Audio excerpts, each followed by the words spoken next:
Manamarika ny androny alakamisy moa ny fivoahan'ny gazety Soa maromaro ny lohateny isongadina ao anatin'izany ka indro fitina amintsika fohifohy.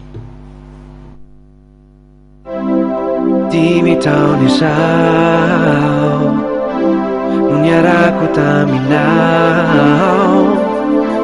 niarady fangaty fampitantana tsy ny fandao, nitoky ny famzahaina.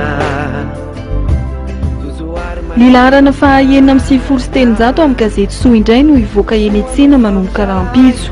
Efa tato anatin'ny volana vitsivitsy izao no tondrana amintsika ny lamodin'ireo andriambavilanitra ny showbiz, ka ho an'ny gazety ivoaka manomboka rahampitso io dia Katy Perry indray no ampahafantariny Soa amintsika mpakafy mahafatrapo.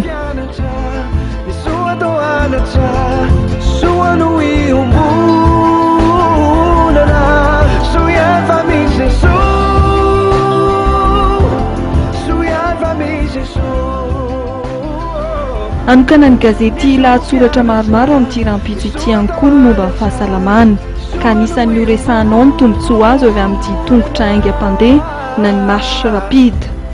Mba hahasalama antsika ihany koa dia torohevitry ny gazety Soa ny hoe tokony misotro rano iray vera isa-maraina alohan'ny isakafoanana. Ankoatra ny lamaody sy ny fahasalamana dia anokana ny soloa hevitra lehibe ihany koa isika mpamaky ho amin'ny rahampitso. Tato ato dia anisan'ny teraka adevitra lehibe ny fankatoavana ny fanambadian'ny lahy sy ny vavy sy ny vavy ka tsy ho adin'ny Soa no miresaka amin'izay. Misy ihany koa ny lahatsoratra natokana ho an'ny tovovavy dia ny torohevitry mamasoa mba hanamafisana ny herim-panahin'izy ireo. Ao anatin'ny penin'ny P kosa dia fanontaniana no apetraka hoe inona no miandry antsika.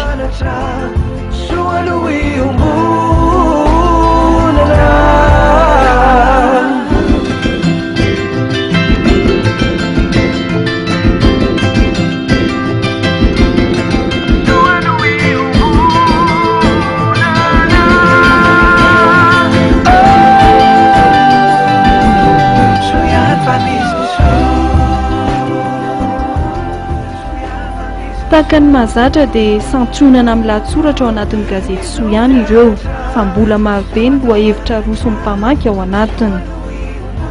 Aza adinoina dia ny rahampitso no maka ny anjara gazetinao Soa eny amin'ireo mpivarotra mahazatra anao.